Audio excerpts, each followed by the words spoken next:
Checkers, not chess. We make it chess. So, all right, man. Once again, we are back. It's live. It's Sunday night, 7:30-ish. Means it's time for another edition live in the ManCave. We are Polk Hoops, your number one source for high school basketball in the state of Florida. Got the All-State coach with us tonight. What's going on with you, sir? Happy Sunday, Coach. Happy Sunday, coach. And I am Coach Barnes, Corey J. The All-State PG is away tending to some business, so it's just us tonight. So we'll try to hold it in the road, as the old folks say. Coach, you got anything in your corner? You got one more week. You got the countdown. You're in single digits now before y'all tip it off. Man, Coach, I'm so excited, man. Like I've been waiting for this moment, and it's almost here. I'm ready to get back in the gym and get to work. And Christmas, huh? Like that present up under the tree, and you can't open it until you can open it. Yeah, just keep looking at it every day and can't do nothing with it. And the thing is like last year was last year, and we excited about what we accomplished, but it's a whole new year, Coach. A whole new team, whole new goals. You know what I'm saying? It's different challenges from year to year, and those what motivate us every day to get back in the gym.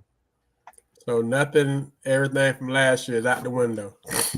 Coach, it's last year. You know what I'm saying? Like nobody gonna be, afraid to play us or, talking about last year. You know what I'm saying? That's in the past. Is what have you done for me lately? That's the mindset.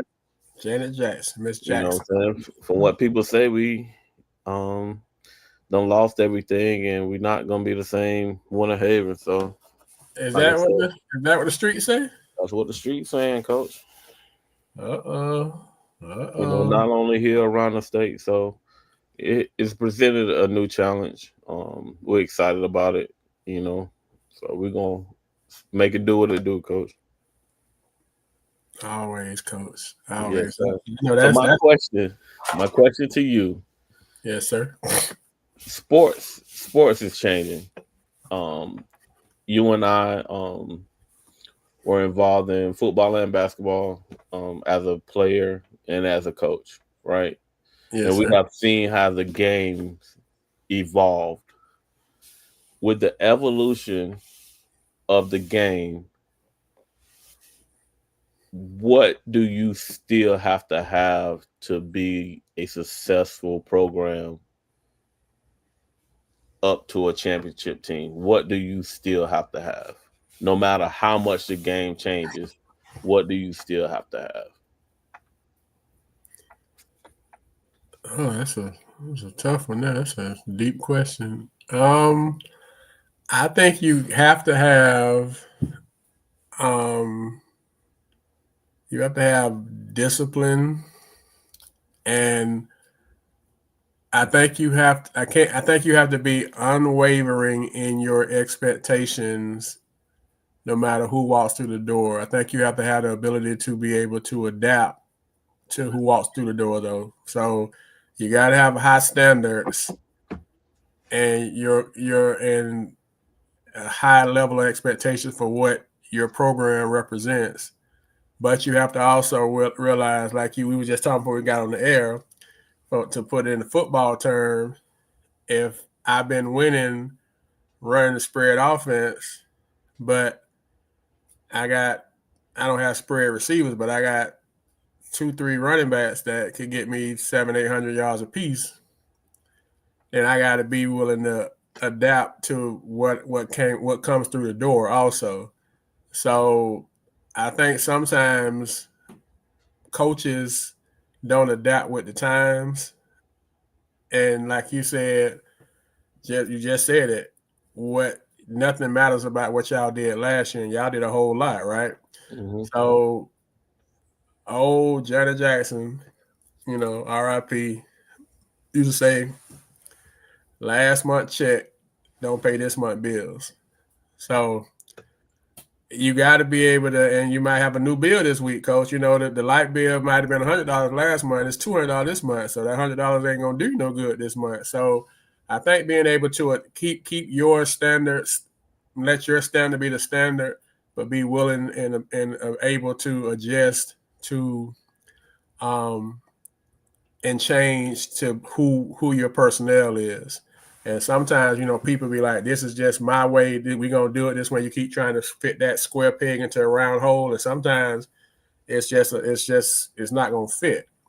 And so I think what you guys have done a great job of doing is you guys have done a great job of adapting. And you got a foundation. You're going to have to be able to guard people and play defense when you come here with us. But you also have tweaked it along the way, even like you talked about, Coach. And last year, I heard you talk more about offense than I've ever heard you talk about offense. And that don't mean we're not gonna play defense, but you realize we got to run some sets, right? In order for us to have a shot at it. So I think having a high expectations but willing to adapt to what walks through the door. And I think a lot of people either not able to do that or they're just too stubborn to do it. It's according to who you talk to. I don't know if that answered your question or not. It did, and it gives insight. Like I said, even the evolution of the coach, right? Like coach, I've been coaching since I was 18 years old. I started coaching high school ball in 2005, right? I'm not that same person back then. Back then I was, accustomed to what I played, what systems I played in, and then I seen the game evolving, right? So I had to make sure that you stay above the curve of this evolution, because evolution is survival of the fittest, coach. If you're not above that curve, then them people that are trying to catch you gonna catch you, coach, and you're not gonna survive. And I think the growth mindset is not talked about enough in coaching. It's talked about a lot in like life, in things of that nature, but I think it still applies with coaching and being able to adjust, adapt, improve, and just make sure that you put your players in the best scenario. Like, I grew up as a man guy, you know what I'm saying? Under the systems that we had at Lake Wells, we always went to Gordon Gibbons, Florida Southern Camp. Coach was always a man guy. Now, even though we still play a lot of man, you know what I'm saying? I'm more, you know, I'm open to playing zone if that's what's necessary to win. I'm not gonna let my pride make me lose a game just because we play man or something like that. And I had to grow offensively too, not only in basketball but in football too. When I was coaching football, especially down at Warner, as we was talking about, I made a post about the spread offense. Even though I ran veer in high school, we went to a spread offense in college. We still was the number one rushing team in the conference. You know what I'm saying? Our priority was running the football, and I think people have to think about that going into this season.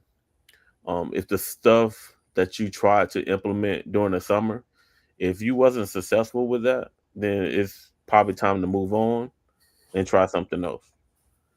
You know, um, like I'm on Twitter, Facebook, Instagram all the time, looking at different coaches and different platforms to gain knowledge. Because I don't know everything, and I think I've been coaching, for a little while now, and you know, I think I'm successful. I don't won a couple games, but at the same time, I don't think I know everything.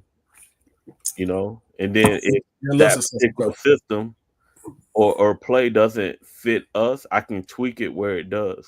You know what I'm saying? You don't have to run the same exact thing. You can change it. You know what I'm saying? Maybe combine systems or plays to make it fit what you need it to fit. I think that the definition. So, do you think? I said the standard is a standard. I know Mike Tomlin kind of has made that famous, right? Does the standard remain the standard, or is that a moving post? Does it change from year to year? Standard doesn't change. It has to stay the same if you're going to be to that point, right? Standard doesn't change. It maybe it gets higher sometimes, but the way of getting there some changes. You know, like we might have had like we on the interstate and we know we get on 75 from here, we can take it all the way to Atlanta. But what if that interstate shut down, coach? They got an accident on it. Now what we gonna do? You know what I'm saying? We still gonna sit in this traffic, and just like eventually we gonna get there? Or are we gonna find a way around? And that's my thing. I don't think we try to find another way. Everybody always talk about is different ways to skin a cat. Right? But you don't see a lot of people trying those different ways. If that makes sense. And that's because got to get out your comfort zone, coach. Coming soon in the magazine. Got to get out your comfort zone. Just pick up the mag and you can read a little more about that. Little plug. Coach, I read something. I saw something, and I'm gonna say it. I know it's gonna make you cringe. But I'm just gonna send it to myself, and I said I'm gonna send it to you before the show. So, this is a tape by, I don't know if you saw it, by Kevin Durant. Kevin Durant says, you already. Kevin Durant says, heard it. He said you have to score baskets if you want to win a championship. Playing defense, we can get any of y'all in here to bend your legs. That's easy. When you talk about winning at a high level against the best of the best, you cannot just do that and win a basketball game. You have to make shots. So if you want to win, you got to make shots. I agree with that. 100%. You a defensive guy, agree with that? Coach, I am a winner, coach. And what that entails in the end, coach, you got to put the ball in the hole in order to win. The reason why I became such an expert defensively is because we was so poor offensively. So I had to figure out ways in order for us to get opportunities to score. You know what I'm saying? So defense created opportunities for us to put the ball in the hole more. You know what I'm saying? So I agree with that. Yes, you do have to score. You know what I'm saying? You got to have somebody to put the ball in the hole. But if you're struggling offensively, right, you got to create opportunities for your players to score. And the way the system that I develop is through defense. Now, once I got my players better with skill-wise, shooting, dribbling, and able to run offense by ball movement, you know what I'm saying, a lot of moving parts, we got better. And then when it came together, it's like music, coach. It's like you the producer, you done gave me this great beat, but yet I'm one of these mumble rappers or even Silk the Shock, and then I mess up the whole beat, coach. You know what I'm saying? So I had to get better as a rapper in order to, do justice to the beats that you was producing. That's a good analogy. That's a good analogy. I just thought that was interesting because when every coach, nobody says okay, offense wins championships. Like Coach Williams said, everybody say defense does. Mm-hmm. Nobody. Oh my God, he just took who I was about to pick. I'm sorry, y'all. I'm multitasking. I'm doing a fantasy basketball draft while we all here got double booked. And this man just took my guy I had queued up the tape. Okay. Anyway, but people don't say offense wins championship. They always say defense does. So, and then coming from Kevin Durant, who nobody has ever mistaken for being a defensive guy, that could, some people was like, that's a cop out, you know.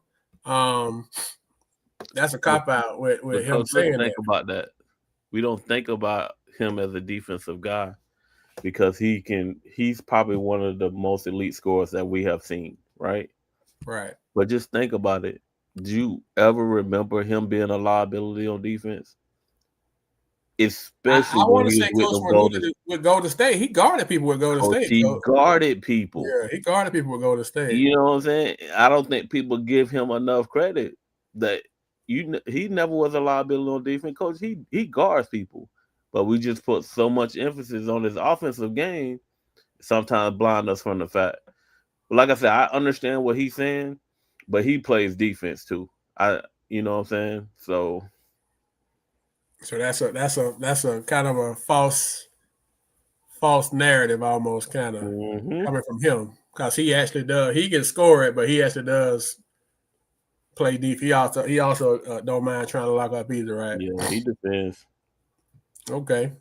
So, Coach, I didn't see really nobody played that. At least they wasn't. I guess maybe everybody done playing. So I didn't really see nobody playing this weekend. No shootouts, no that kind of stuff. So I think we closed the door on that, and everybody just gonna kind of inside their own gyms and doing their own stuff until they get ready for next Monday. Yeah, that's usually what happens. I haven't seen a lot of shootouts or things in the past where games are going on right now. I know by the rules, those 2 weeks, only thing you really can do is conditioning.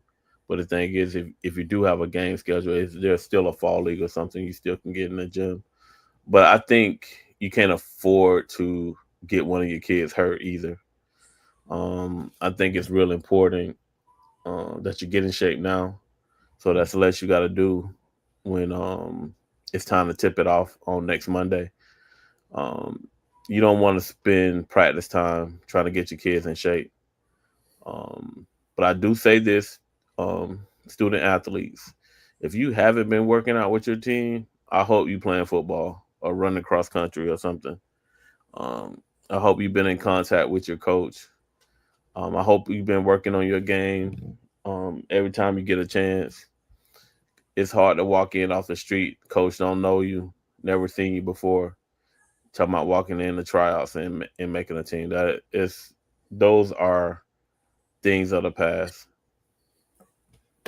But that happens, though, Coach, right? So when they walk in, what do? You the coach. When they walk in, what do you do? Have tryouts, and then after them certain days, post who made the team. That's what I'm gonna do. I don't, if your name on the list, we'll see you at practice. If your name not on the list, hopefully you go work on your game and try again next year. How long does it take for you to have that conversation? Cause ain't tries 4 days. I think it's the whole week now, Coach. Wow. I think it is, but I think you can start cuts after day 3. So after day 3, you really what? So if you can cut after day 3, what?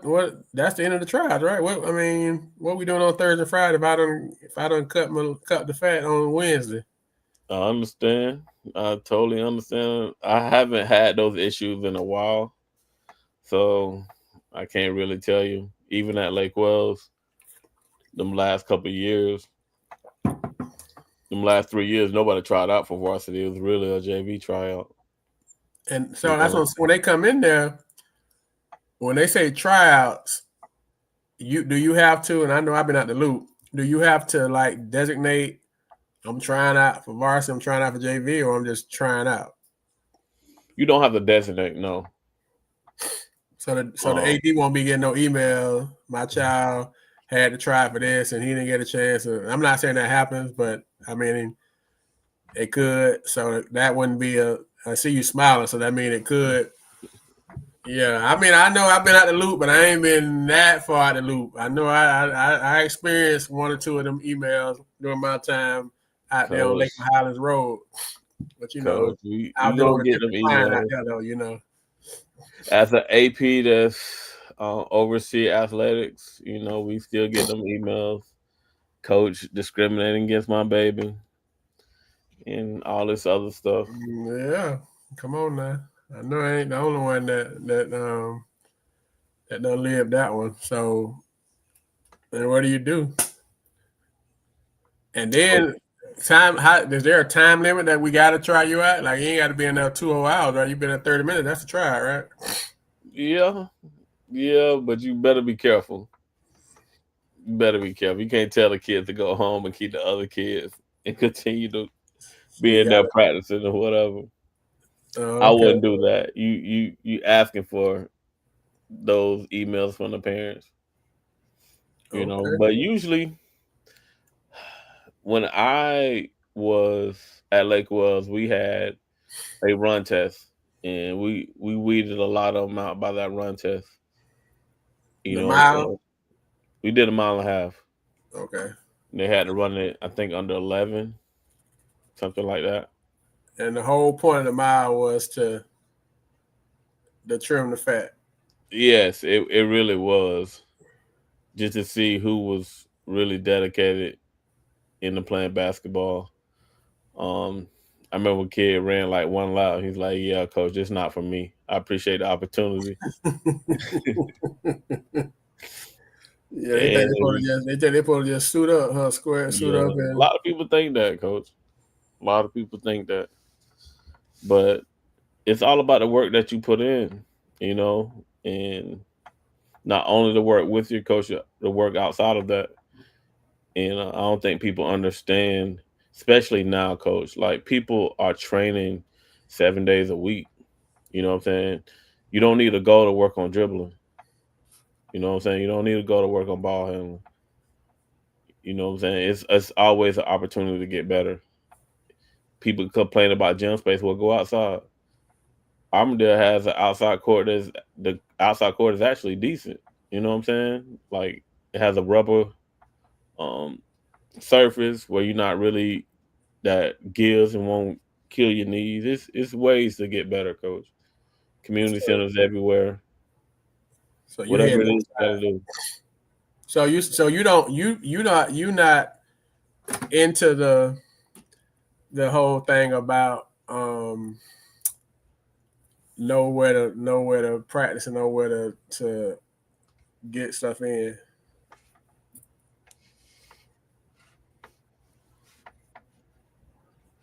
Say that one more time, coach. I was reading Is that pieces. you? What's up, PC Gridiron? You got to clarify because we about to bring my guy into the show. He in the studio right now getting prepped.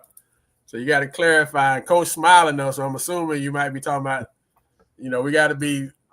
He letting the cat out the bag, huh, Coach? I know you don't I really mean, care. coach, it's not for us to announce until they give us the green light, coach. Well, it seems like it's yellow. It's flashing.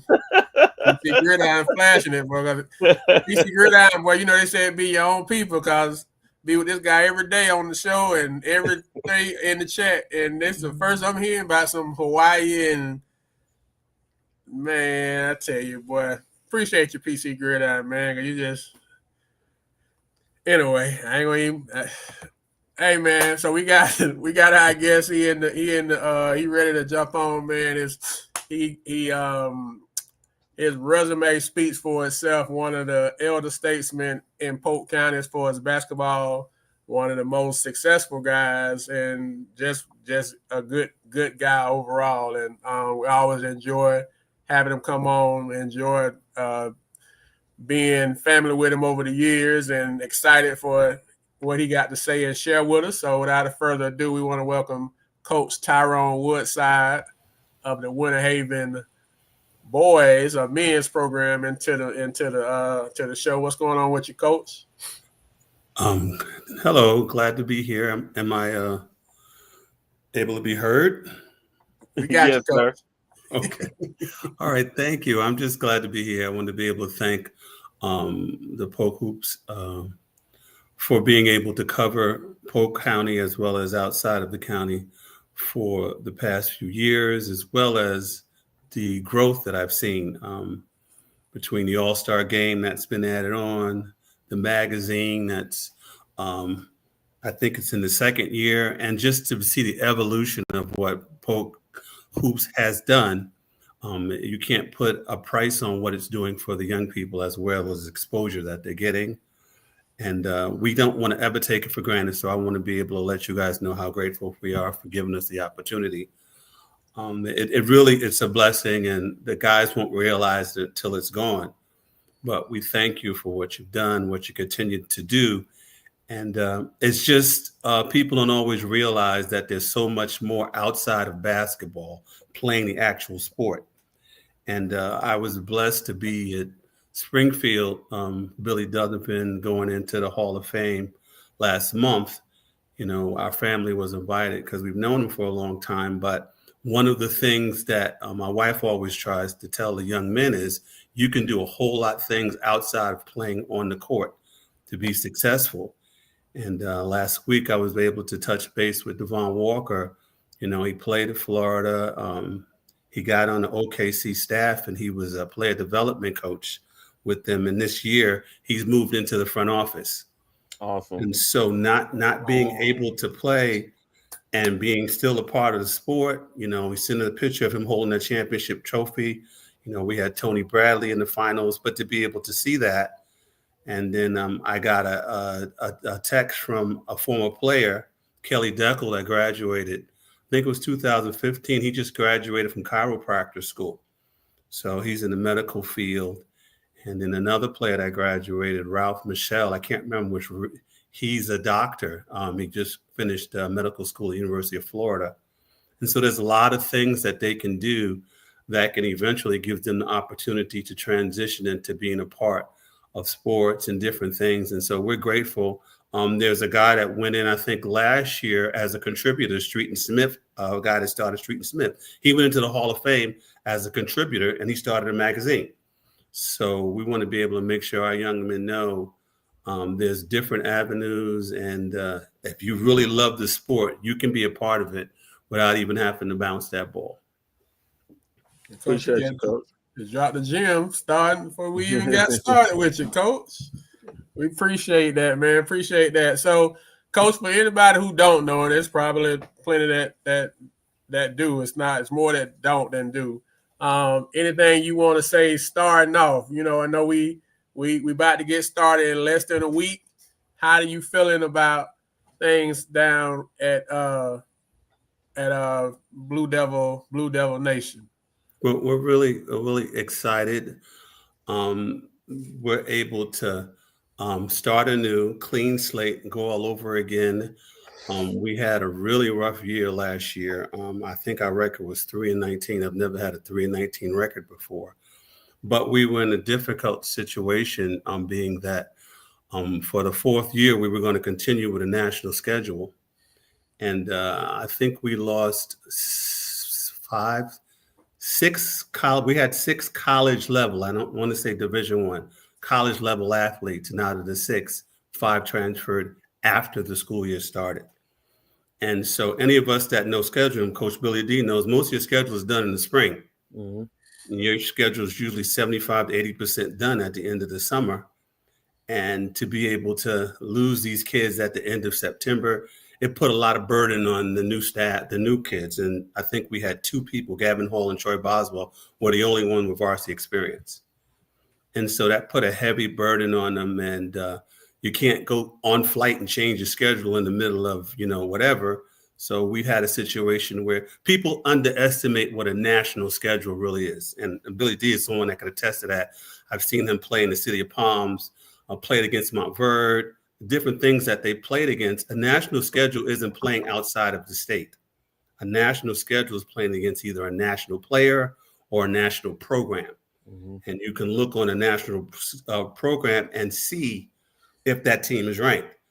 And so being able to see those kind of things, we look now, the best player on Duke, Isaiah Evans, we've played against him. You see Cooper Flagg, you see the guy that came from Maryland, all of these guys, whether it's the shooting guard, Reed Shepard, these are all guys that we've played over the years that you're seeing how fortunate they are. But that's a real national schedule. And we walked into the Kingdom of Sun last year playing Notre Dame for Connecticut.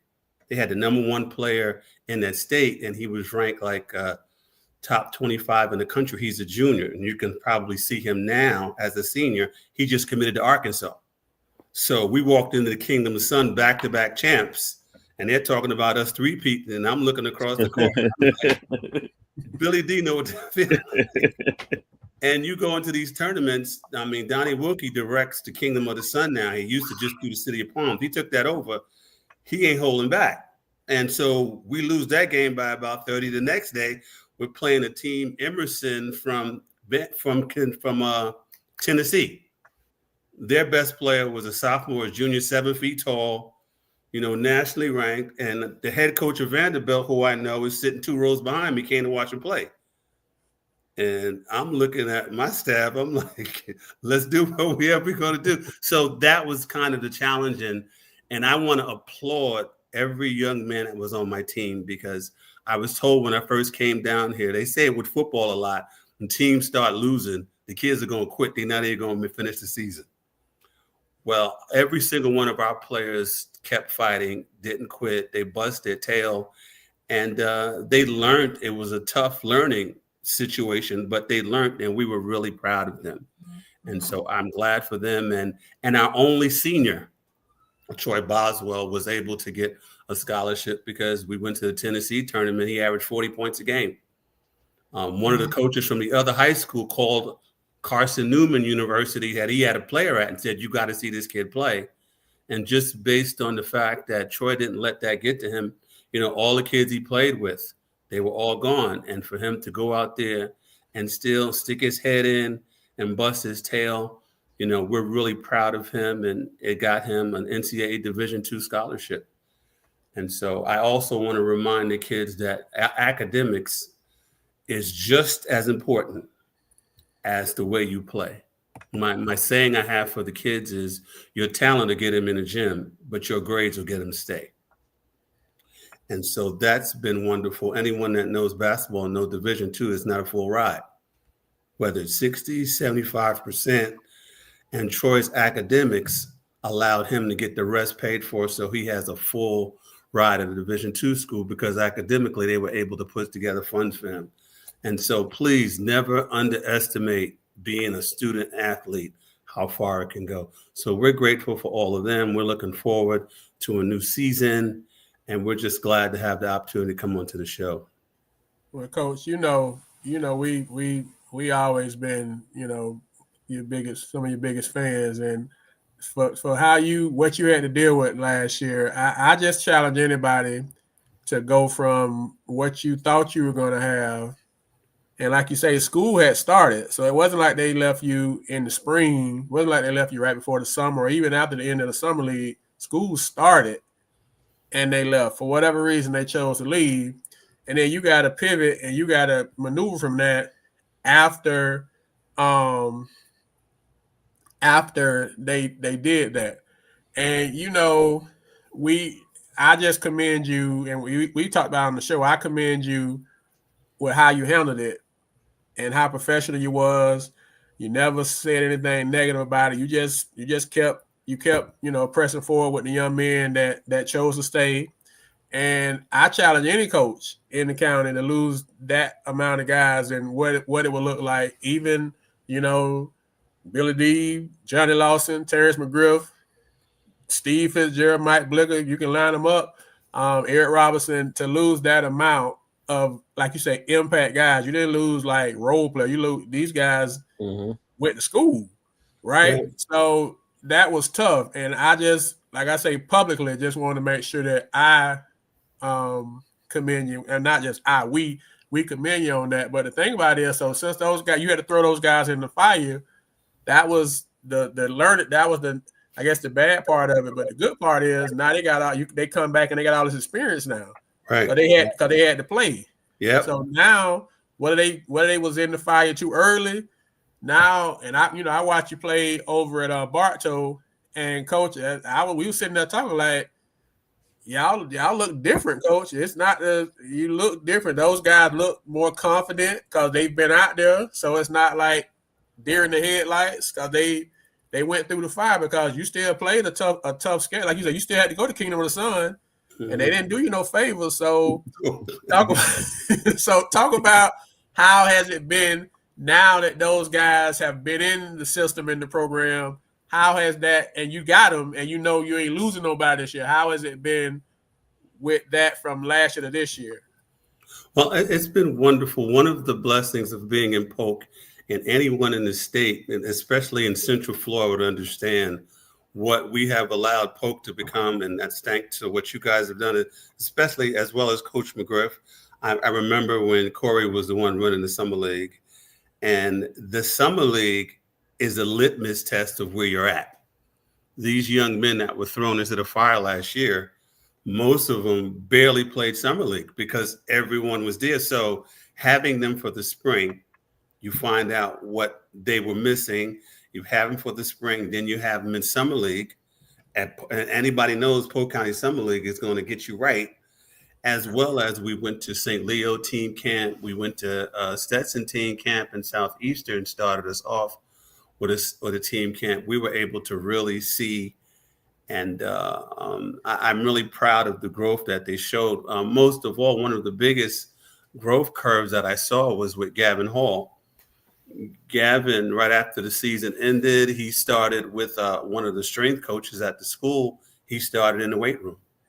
And he and some of the other guys, they all put that time in the weight room, and they put that work in. And then he had a little bit of a growth spurt. So Gavin is hovering around almost 6'3" now.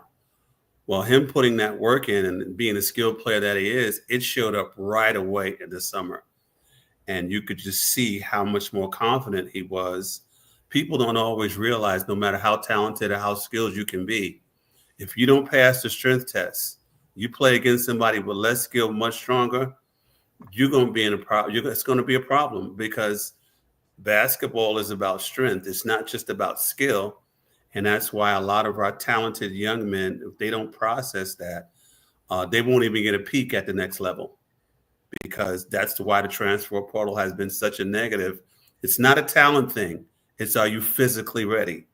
And that's what benefited Isaac Salazar and Jamie Phillips. By the time they were finishing the 10th grade, they were built like grown men. So they walked right into college programs, and they're in the rotation, not because of their skill set, but because they can physically handle playing with grown men, 22, 23, 24 years old. And so Gavin Hall has put that work in, and he's back in the weight room again right now. And so I think we went to Stetson, and the Stetson coaches was like, where'd this kid come from? I said, he's been there, but he put time in that weight room, and he's a little bit different than other people. Gavin Hall has never played AAU basketball, and that's very rare for talented players. I know when we went to Stetson, and Stetson's coaches pulled him to the side. Donnie Jones, the head coach of Stetson, he said his son never played travel. He says it's very rare that you find a kid that talented that's never played travel ball. So it's been a blessing for him, because he's been in the gym so much that he's been able to do it. And then at the end of the summer, he went back home. He's originally from Portland, Oregon, and played in Mike James' top 60 camp and was one of the top players in the top 60 camp in Portland, Oregon. And so his work put in has really paid off, and he's looking forward to be a leader this year. We're doing stadiums. He's the first one at the top, first one down. We're running miles. He's beating every single kid. He never comes in second place, but that's just a work ethic, because that's not shooting jump shots and dribbling the ball. That's putting that work in, and he's been a great leader. We look forward to him being able to build off of that. And Coach, you talked about Isaac and you talked about Jamie. Coach, I don't think people give you enough credit for you putting kids at the next level, and they're going, and not just going, but they staying, because kids can go and come back. You putting them in position, your program is putting kids in position to perform at the next level and perform at a high level at the next level, both on and off the court. So for anybody who is willing to listen, is there what's the secret sauce for putting them in position to be ready to go to the next level and stay? Because we want them. Everybody wants to go, but everybody can't go. Right. So, what would you say has helped you to be able to do that with so many of the kids that have come through your program? Well, I think it's two parts to that, two answers to that question. The first part is you have to be strong enough academically where you won't get overwhelmed when you're there, because a lot of times the academic workload becomes too much when you're not used to that rigor that comes in college. And so academically, they have to be able to handle that. Physically, they have to make sure they understand the sacrifice and how hard you have to work. But one of the things that's really important is for them to be able to mentally be able to grasp what it is to play on that level. I was fortunate my first 2 years being here. I was an assistant with Coach Don Grant. And just as Billy D was a student to Coach Gibbons, Coach Grant used to go to his camps, and they put an emphasis on defense and how to be able to play defense and sit in that gap and be able to understand really how to play. And I think Chance McSpadden was one of the first ones that really seconded what we felt about what the next level was when he came back from one of his first sessions at UCF. He couldn't believe how many college athletes had no idea how to play help defense. And we thought it was comical, our staff, Coach Jamie and Coach Kurt, because they had Chance on the side teaching some of the guys how to play help defense and where to be. And we like, Chance, defense. It's like, but he knew. Coach. He was listening. He knew it, and he learned it. And so now he's at college showing guys how to do it. And when you understand that and you understand how to play, a lot of our systems will run. We run offense. We very rarely run plays. You can come in after a timeout on inbounds, but we run offense. And they have to learn how to read. They have to learn what the progressions are. I've been able to adjust now because being down here, there's so many kids that understand more about football and basketball. They understand whether it's 7-on-7, their read progressions. You turn back and you got that time.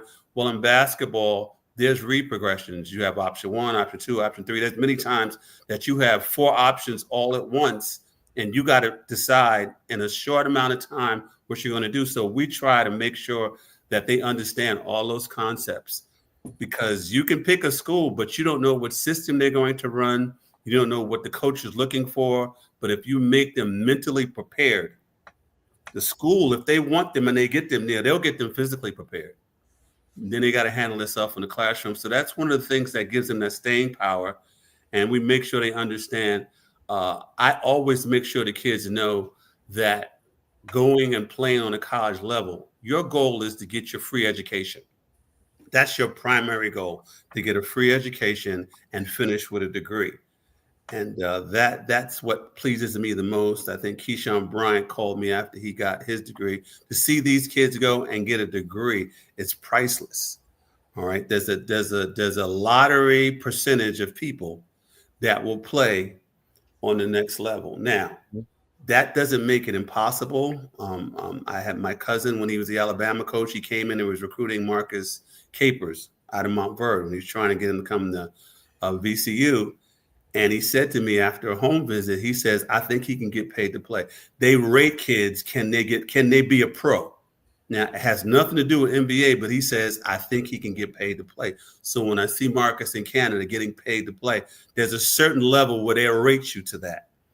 And that's the icing after you can get yourself an education. So I think to answer your question, being mentally prepared, able to adapt to systems, and being able to survive academically.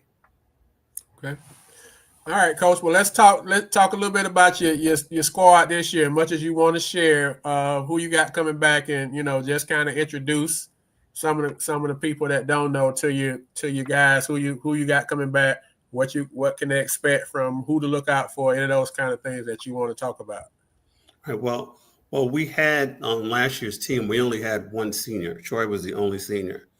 And so basically everyone's coming back, But we were fortunate enough, and there's negatives and positive. We often talk about the transfer portal, and we joke about it in Polk County, but there's a negative to a transfer portal as well as a positive.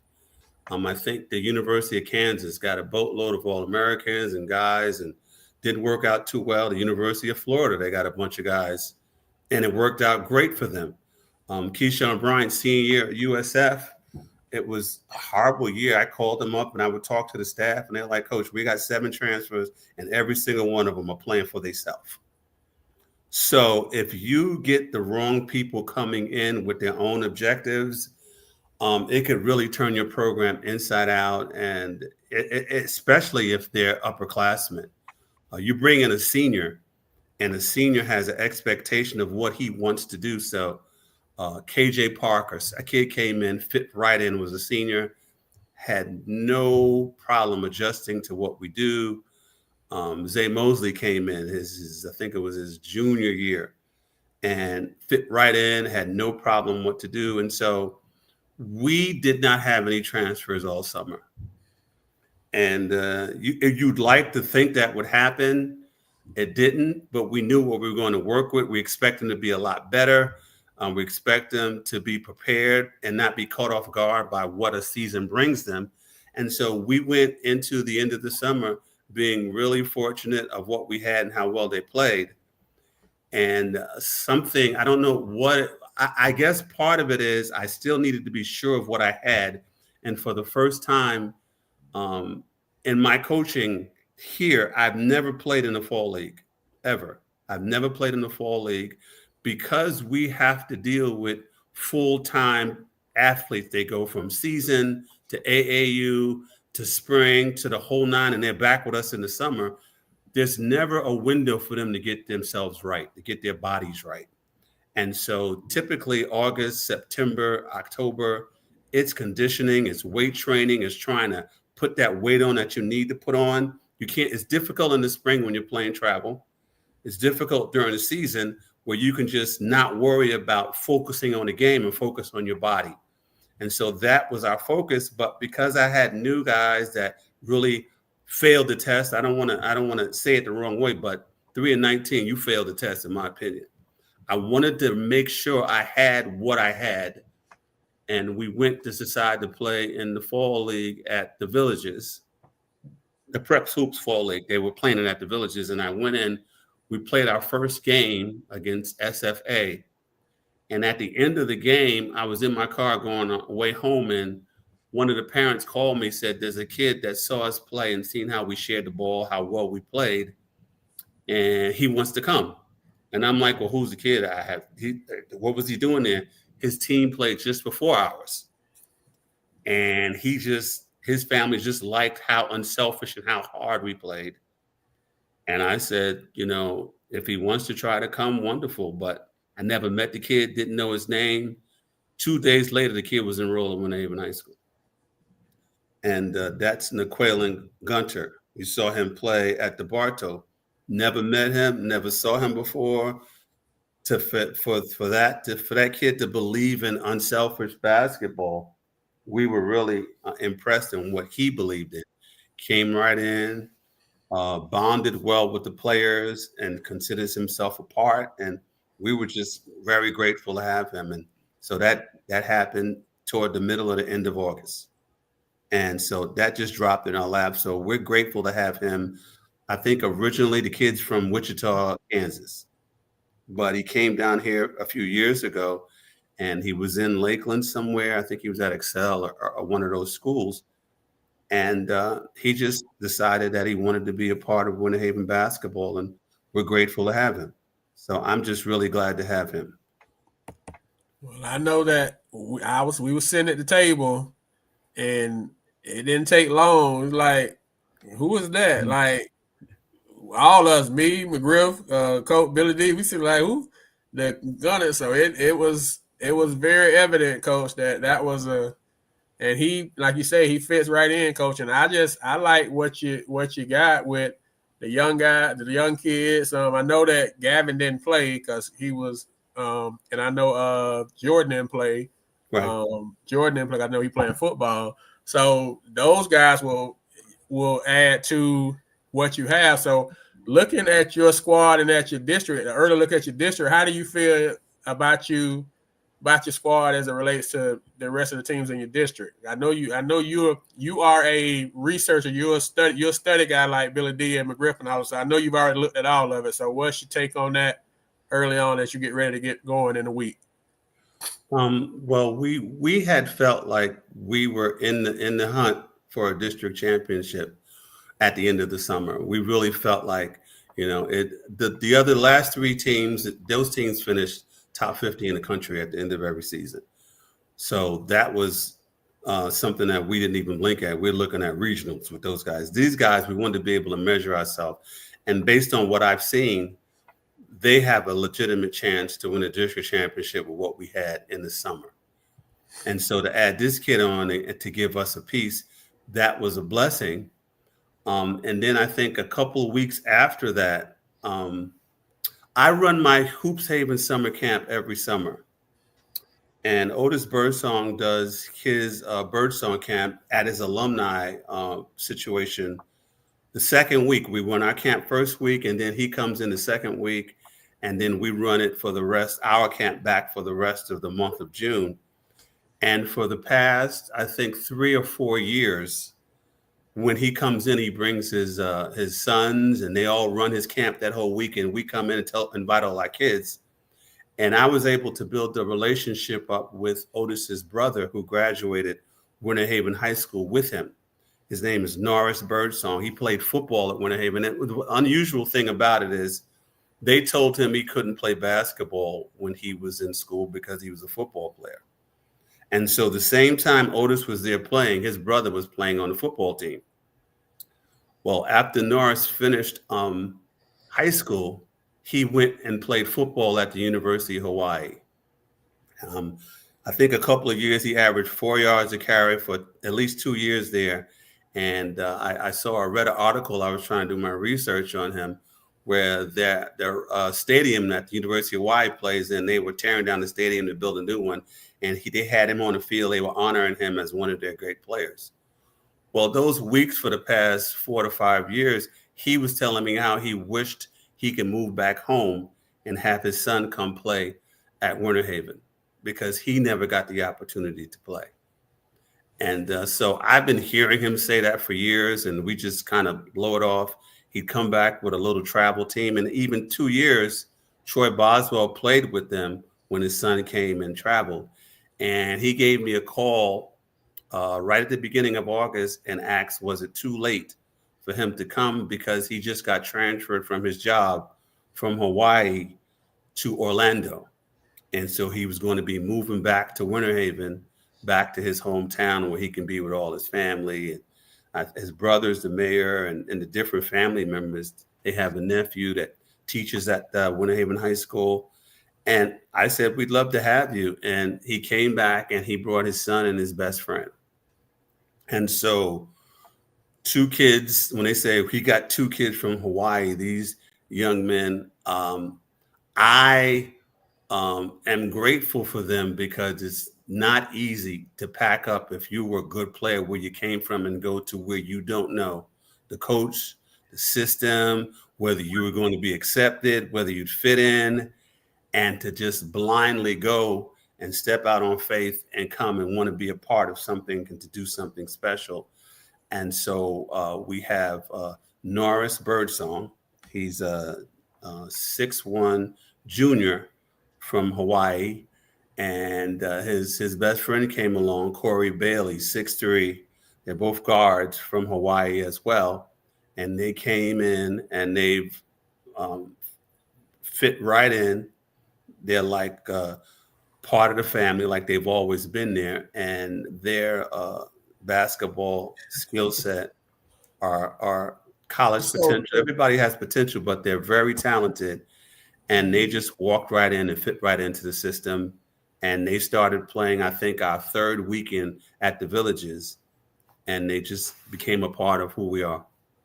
So, hold on now. So the Hawaii people is you not been okay. All right, Coach, I'm going to let you off the hook. We're going to have a bone to pick when we got off the show. But so you had So they won't be in the magazine because we just found out about them, right? So you Yeah. got 2 Hawaii imports and Gunter Right. to go with the whole team that you bringing back last year, except for Troy. Right. So it's okay, coach. And Line them up, coach. Yeah. and before we, I don't want to. I'm trying to not bother the guys that return. They did what they're supposed to do, and we're going to expect a lot from them. Tyler Thielis, our 6'7" long kid, he jumped in that weight room right after the season ended. You know, that this season was a really shock to them. And when we tried to warn them, and JP and Isaac came back there and threatened them to not mess up their program, they didn't really hear them until they had to walk out there and see a 7-footer from Tennessee or the number 1 player in Connecticut and the different things that they had to go to had to see it. But they rededicated themselves. And then the other player that I think we should expect a lot from, he was at Santa Fe all summer, and he's a Winter Haven kid. He went to he was a Jewett student as well as a student at I think it was Grace Lutheran, and he is John Schaffner. Coach John Schaffner used to be the Weber coach. He teaches at our school. His son, John Schaffner, was one of the most talented 8th graders in the county. And he decided when school started, after playing a whole summer with Santa Fe, that he wanted to be a part of our program. So he came along too. So in reality, I would say it's 4 additional players that all became a part of our program after the summer ended. So look at how that works, Coach. Last year after the summer, you lost 5 or 6 guys. This year after the summer, you picked up 4 guys. Right. That's crazy. And like you say, it's just that's just the reality of high school basketball. So how do you and you've been around forever, Coach. So how do you adjust to that? Because how it is now is not how it used to be. So how do you balance that? Or how do you maintain it? What's your take on it, and how do you deal with it? Well, my biggest concern was I wanted to be able to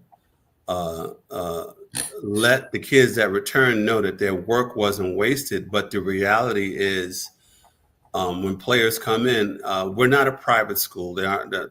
We have tryouts, and tryouts that begin a week from tomorrow. And they're playing, and they're trying to prove who they are.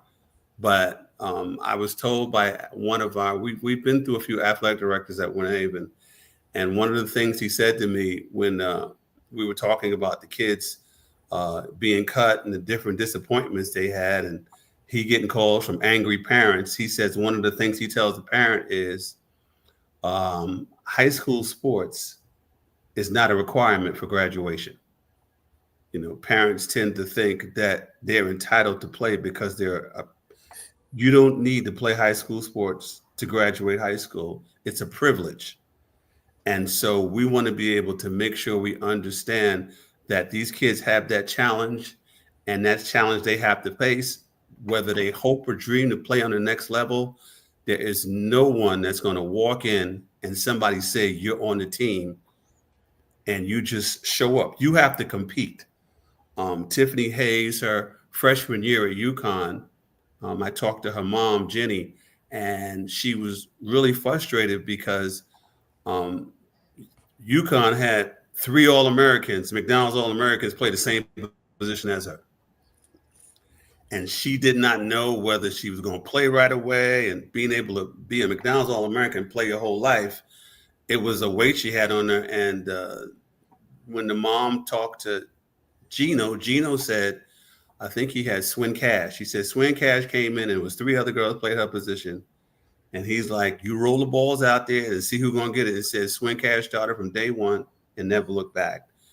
And I talked with Tiffany that year, and I said, you don't have the pressure of a normal person, because typically you can go to a school and there's All-Americans around that you never played against. You were a McDonald All-American. You've been on that stage. You know who you are. And so just be who you are and fight and make the challenge. And she went and started for 4 years at UConn. So They have to be able to understand either it's going to happen in high school, or if you're fortunate enough to play in college, it's going to be 3 other guys that play your position that want it just as bad or maybe even more than you. And if you don't help them understand reality, they're going to find reality with me, because I'm not going to lie to them. I'm going to be honest. And it might be disappointing to the parents or family or people involved. The best is going to play. The best is going to play, and we're going to do our best to give everybody a chance. We're fortunate now, but because of what we've been blessed with, after school started, we have depth. A lot of schools go 1, 2, 3 deep. We have some legitimate depth, and they're unselfish. Naqualan is 6'4". We're playing him at the 4.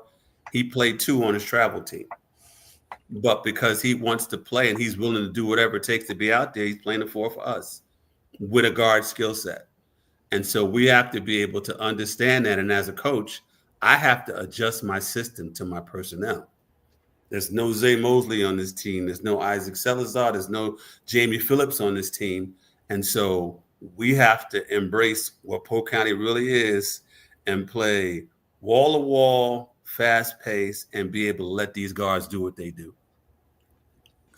Coach, did you just say make an adjustment and, change stuff to your players? Coach, I get a bad rap on here. They had a whole intervention for me for saying those things. So maybe hearing it from somebody else, it may register to somebody. I mean, you can have a structure and a foundation of what you do, but it has to at some point cater to the strengths of your personnel.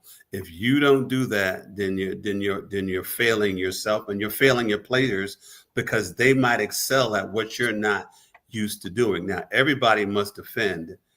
Everybody must be able to stop the guy in front of them, but it's different ways you can do it. We were playing this summer, and we really got one legitimate big. We played a team with some bigs in the fall league. I think it was TFA or some team, and they pounded it in because our big is thin, and the guards doubled down, and before he dribbled, before it got back to his hand, they were about to rip his hands off. Well, you got to collapse on that guy and make him kick it out. If you don't kick it out, then you better rip it out of his hands. So understanding what they are and what they're not, they've been able to grasp that, and we're still kind of tweaking, because you're talking about guys I've never coached, I've never been around. Most of them I just met, less than 2 months ago or a month ago, and I've never coached them. So I'm learning them. The fall league has been priceless for me. I've never played it because it's always, we know who we are. Let's get in that weight room and get another 5 to 7 pounds on us, get bigger, stronger, and be able to know that we can handle physicality by putting that time in, because we don't have the time in the spring because of travel, and during the season it's much more difficult. That fall league had been priceless. Had we played with the same guys in Polk Hoop Summer, in Polk County Summer League, I might have not been so quick to do that, but it was necessary. And the funny thing, we say, I've heard people say, look at God. I didn't have these kids when I played, and I didn't know how bad I was going to need it. So at the end of, I think the 13th, or that last Saturday, 2 weeks ago was our last Summer League game. I went over to Jake Perper from the Hoop Vibe, and I thanked him. I said his fall league had been priceless, and I've learned so much. It's helped me evaluate my team so much. I wanted to really thank him.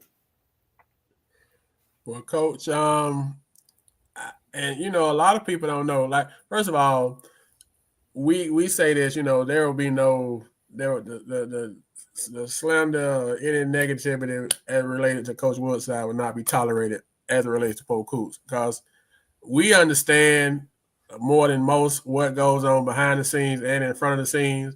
And like I say, no matter what, Coach, you've always handled all situations with class and with character and respect. And when you could have chose violence, and nobody would have blamed you if you would have went a different way. I know you're a man of God, and that, I'm sure that helps. But as we get ready to get off of here, two things, Coach. We ask everybody, what's one thing that you're leaving behind in 24-25 and what's one thing you taking with you in 25-26? I want to be able to make sure people understand, as somebody of faith that really trusts and depend on God for every situation they make, I'm still human. And the disappointment and the different things that I felt emotionally, it's important that I not show it, because I have student athletes in front of me that I have to be able to coach. And the part of me that has character is, there's scriptures that talk about praying for them that despitefully use you, do good to them that do. There's different things. And I am grateful for all of those young men, because all 6 of them are playing college basketball. And so whatever I was able to instill in them, whatever they got from where they came from, all of that is part of the same thing for them to get their education paid for, an opportunity to do what they love on the next level. So to being able to see that, I'm grateful for that. But to be able to leave behind that disappointment, that I felt bad for my players that had to play, because to walk in that gym and I'm looking at Jamie and I'm looking at Kurt and like, we go put our best foot forward. I was able to leave that behind and to be able to start from a clean slate and let them know, now you have to start your own path, start your own, whatever you're going to do to represent this program. So I'm able to leave that behind, move on from it, and be grateful for the time that I had those young men, and to be glad that everything worked out for them. The thing that I want to take with me is the fact that I have some young men that didn't give up. They had a chance if they wanted to. They didn't quit. And I have to build off of that, as well as the new parts that's been added on.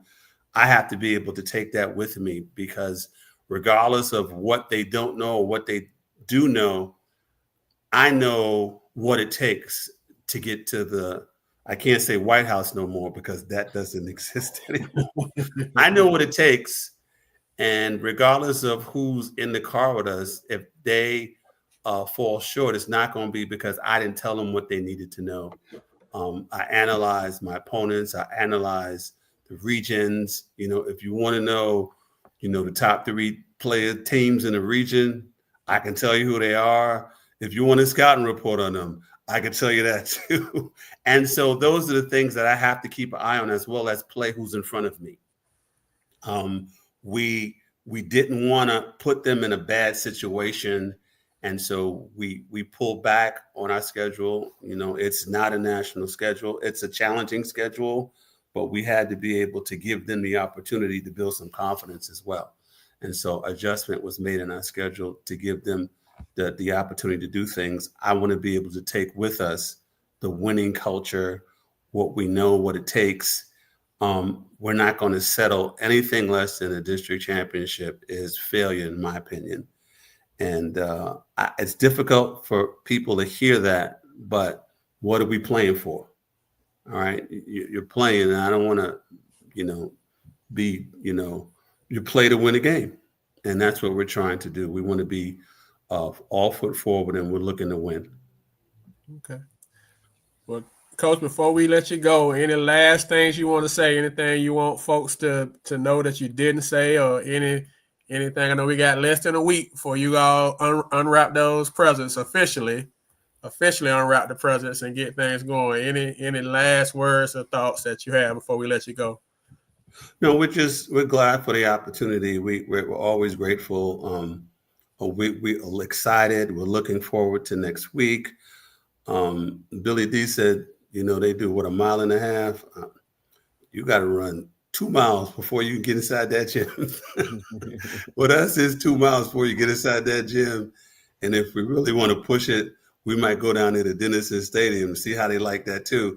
A part of it is, and I don't want to say resentment, but there's a disappointment in students that trivialize our sport or what we do and think they can walk in there on the 27th and we haven't seen you, ain't never saw you in the gym, and we're supposed to decide in the next 3 days whether you can compete to play with us. And so I can't speak for other coaches, but I can say if you think tryouts started on the 27th, you have lost your mind. All right. Tryouts start way before the 27th. How do I know you could show up every day for 2 months in a row? How do I know that I can count on you just to be present? You can't figure that out in 3 months. How do I know I can trust you as a student athlete if I haven't evaluated you academically until the 27th? These are all things that I have never used the first week as tryouts. Tryouts is trying to confirm what you already know. And so people find fault in it. Do I have to come to conditioning to try out for the team? You ain't got to come out, but it's a gauge on when I got to make my judgment. I got to know whether I can trust you. If we pick a team and we decide it ain't going to work out, we can't go back to somebody we cut and say, okay, I want to trade and replace this kid. I got to know who you are, and I got to know who you are before the 27th. Basketball is separate. I need to know what kind of character you are. I want to know when I go to a hotel or the tournament, I can go to sleep and not worry about something crazy going on in the hotel. You can't figure that out in no 3 days. And so it's a whole nother level. So I don't know how many young people are listening to this.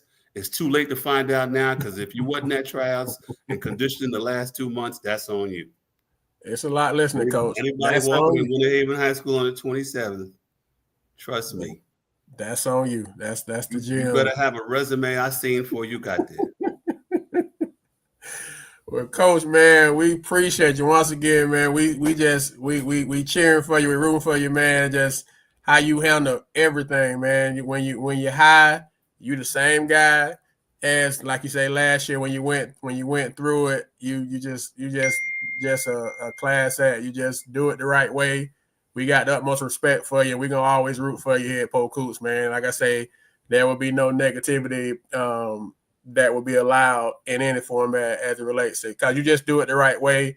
It's evident by where your kids leave and how, like you said, they go to school, and see you supporting Troy with your shirt on right now, and just to put a guy in school with that challenging of a year. I mean, that speaks for itself just off that alone. But we're excited to see you, Coach, and we expect the big things from you. I know no more than you and Jamie and Kurt expected from yourself, and I'm happy that the thing swung your way this year. It swung away from you last year, and it swung back to you this year. So appreciate you giving us some of your time tonight. We know you're very busy, so we appreciate you tapping in with us, man. And good luck this season. And we always here for you, Coach. Thank you. Thank you very much. And I'm glad to be here, Billy D. We're going to have to figure something out next week, but volleyball's still playing. Volleyball still. I saw the picture. I thought about both of y'all when I saw the picture. Volleyball got practice on Monday. I thought about the picture. Mama Boswell say, Coach Woodside, her guy. Yes, ma'am. She just chopped in the chat, Coach. So appreciate you, Coach, and congrats to Troy. And we're just looking forward to those young men, adversity, pressure, I'm excited for what they're going to do this year off of what they had to do last year. And I'm personally cheering for you, especially for all the negativity that you got that was not deserved. And I'm just impressed with how you handle it, as always. So appreciate you, Coach, man, and good luck to you, man, and good luck to you guys this season, man. Thank you for checking in with us tonight. Thank you very much. Have a good evening. You too. See you, Coach. Good luck to you. Same to you. Thanks. Coach say, go ahead, Coach. I see you. No, Coach. Maybe I need to start putting my stuff through AI, through Gemini and Microsoft Pilot on Copilot to kind of soften it up for everybody to, you know what I'm saying, to be able to eat it. You know what I'm saying? When I said, it comes off as harsh or hard or whatever. But as you see, Coach, the truth gonna stand, Coach. The truth is gonna stand. No matter how you receive it, the truth is gonna stand. The truth gonna stand. It don't need no help. It do not. It do not. And from one of the high character guys themselves, coach, they saying the same thing. And the You same know thing. what I'm saying? Everybody can't be wrong, right, Coach? No, everybody can't be wrong. And Coach Woodside, I hats off to him because I seen it firsthand on how challenging that was. And like you said, he never wavered. Um, he was in support of those kids that left, and he wishes the best for everybody in this program. But Coach, you gotta understand, like for the last probably 8-9 years, Coach, you don't put somebody in school. Come on now. At least one person he don't put in school every year. Coach, he lost his whole team last year and still put somebody in school. Speak on it now. You know what I'm saying? So he must be doing something. Coach, whether you like it or not, whether you like him or not, he's doing something correctly. And you gotta have the consistency speaks for Coach. Coach, and maybe it may be another one. I just and I ain't like Coach Austin and those guys that are just true historians, Coach Austin. But I don't know another kid, a program that has went to the Ivy League for basketball. Coach, he sent somebody to the Ivy League, and he's there, and he's being a student athlete. He ain't just out there hooping. He in the classroom. Yeah, he could have had more than one, Coach. He could have had more than one. Come on now. So say what you want now. Say what you want, but like we say, Coach, the last few years, the last 3 years specifically, from Dillon them year to Troy this past year, all those kids were 4.0 plus. Plus, you know what I'm saying?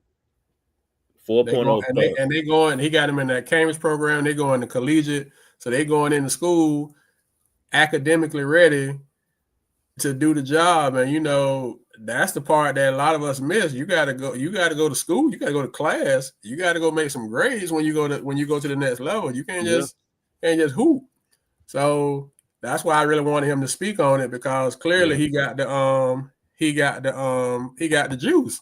So maybe make sure you go back and watch Mama Boswell, and congrats to you and Troy once again. Tell him we say congrats, man. We rooting for him, proud of him, and everything he's doing. We know he's gonna be great. So we still gonna be cheering for him, even though he ain't in Polk County. He's still Polk County. So go back and check it out. Coach Woodside do a great job, as he always do. So shout out to you too for staying the course, because it could have been easy for you to do what everybody else did, but you stayed in there. You was always saying he wasn't going nowhere. So very proud of Troy too, in the face of adversity, for him to put somebody in school. But I think, Coach, they're gonna probably be one of the.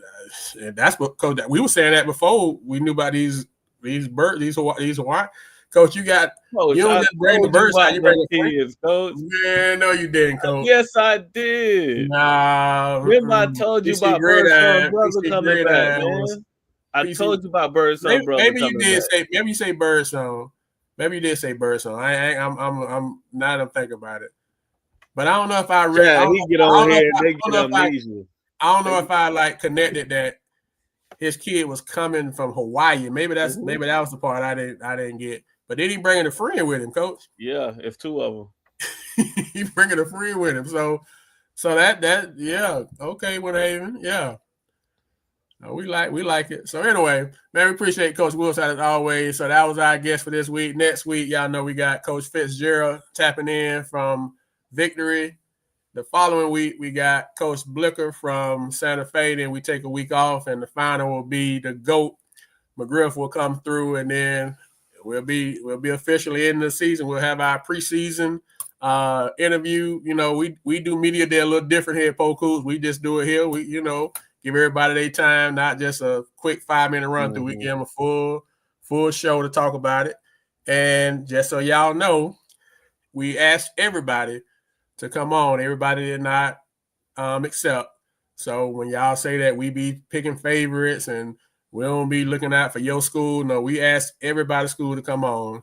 Everybody's school didn't say that they would. So just, and we on purpose, we asked the last four. On purpose, we asked Woodside, Fitzgerald, Blicker, and McGriff last, because the first thing people want to say is we play favorites with those guys. So on purpose. I talked to McGriff. I know he was like, my wife, she was saying, Barnes, he was like, Barnes hadn't asked me that. He waiting to ask. I said, yeah, coach, I'm gonna ask you.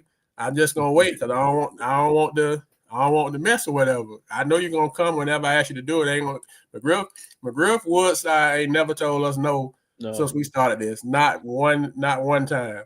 So I don't have to worry about them, but we're trying to give everybody equal time. And some people don't want the time. So just for y'all fan bases, just know that we asked. The ones that y'all saw that came on said yes. The ones that y'all didn't see come on said no.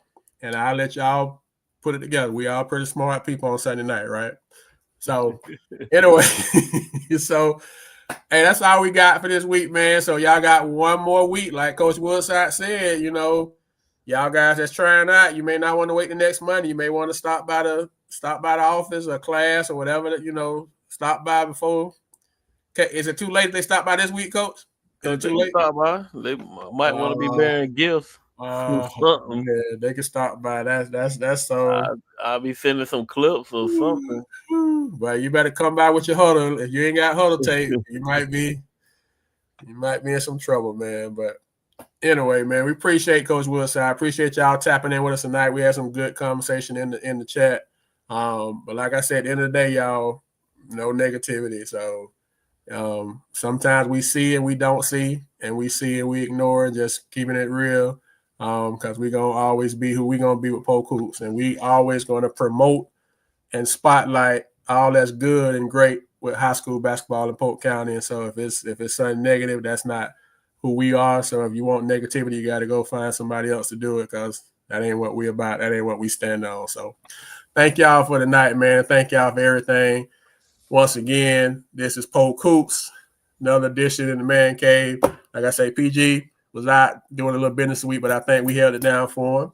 So y'all let him know if we didn't in the chat. But we appreciate y'all rocking with us as always, man. Till next time, Polk Hoops, we out. Y'all have a good week, man. Y'all be safe.